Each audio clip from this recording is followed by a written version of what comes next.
Good evening and a happy new year from me, Rollercoaster Sam.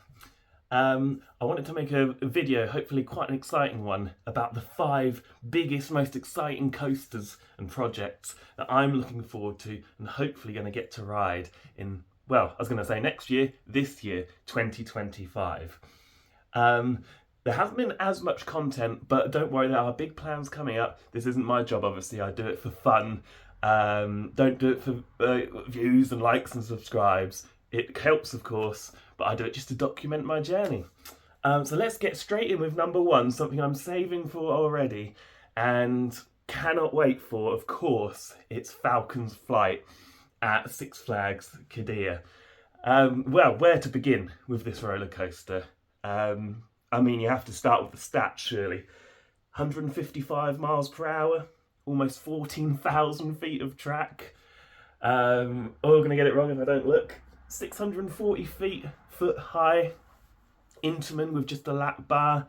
I know one thing: if there's only one roller coaster I'm going to be riding this year, that is it. So stay subscribed and stay tuned for that. My goodness, can you believe that it's actually getting finished being built, the track? What do you guys think to it?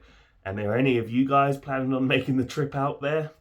It's certainly going to be a big expense, take a lot of planning, but I'm going to do my best to be there for opening day. That's my main goal for this year, to be honest with you.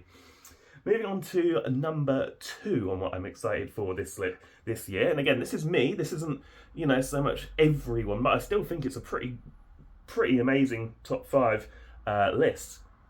This actually takes us to Wallaby Holland, a theme park I've only been to once, which is located near Amsterdam, the Netherlands. And I loved my visit there.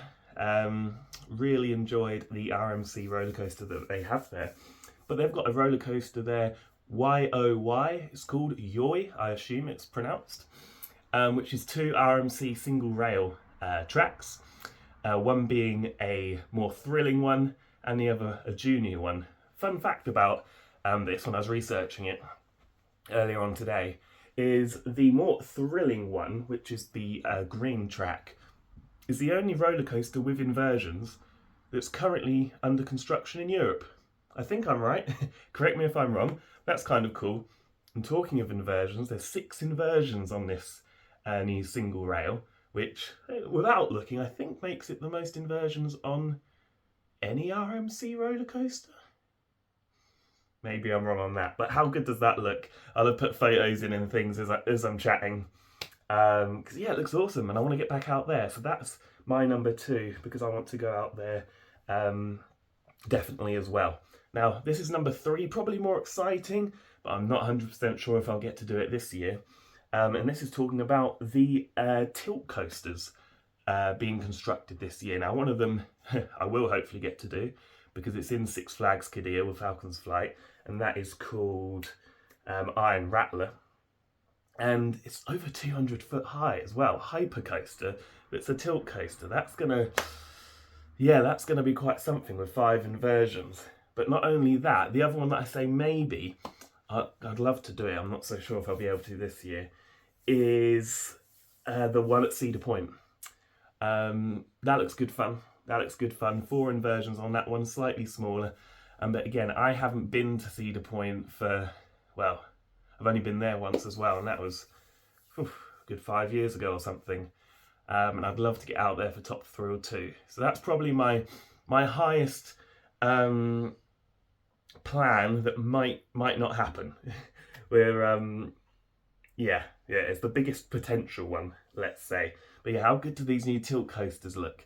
And considering how good the one, I think it's called Siren's Curse at Cedar Point, is looking, and it's only got 4 inversions, and it's not as high, imagine what the one at Six Flags Qiddiya is going to be like. Wow, looks absolutely awesome.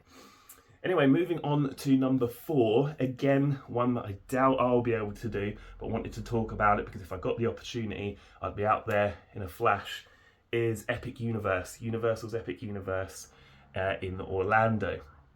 4 new roller coasters there, perhaps 5 as one of them's a dueling one. Again, this is more about the whole package. You can't go wrong with a Universal experience, not from my experience anyway. And yeah, it looks like it's going to be one of the best theme park experiences out there. Not only the roller coasters, but it's always the same, isn't it? The theming, the experience, looking after the guests, the shows, etc., etc., and just looking at the concept art and what we can see. Yeah, we already can tell that's going to be world class. So absolutely cannot wait to at some point experience it. Probably not this year, unfortunately for me. I've got other plans. Six Flags Qiddiya. Oh my goodness, I can't stop thinking about it. Honestly, I'm gonna get there. Gonna get there. And last one, number 5, takes us back to Six Flags Qiddiya for a roller coaster called Spitfire. This is a 240-foot Intamin hyper coaster launched with one inversion that again just looks absolutely world class and isn't being talked about much because I suppose it's being shadowed by by what's going to be the biggest roller coaster that's ever been built. So I think that's quite understandable. Guys, that's what I'm looking forward to in 2025. What are you looking forward to? What are you hoping to get on? Apart from all that, I'm hoping for a little mini trip out to Phantasialand in the next couple of weeks and do a quick vlog from there. But mainly, to be honest, I just love it there. So it might be a small one, but we'll see. Anyway, thanks for watching. I'm Rollercoaster Sam. If I do, well, when I go Six Flags Qiddiya, there's going to be loads of content from that. And everything I mentioned today, there'll be loads of content from. So make sure to like and subscribe. And I'll see you again very soon. Cheers, guys. Bye for now.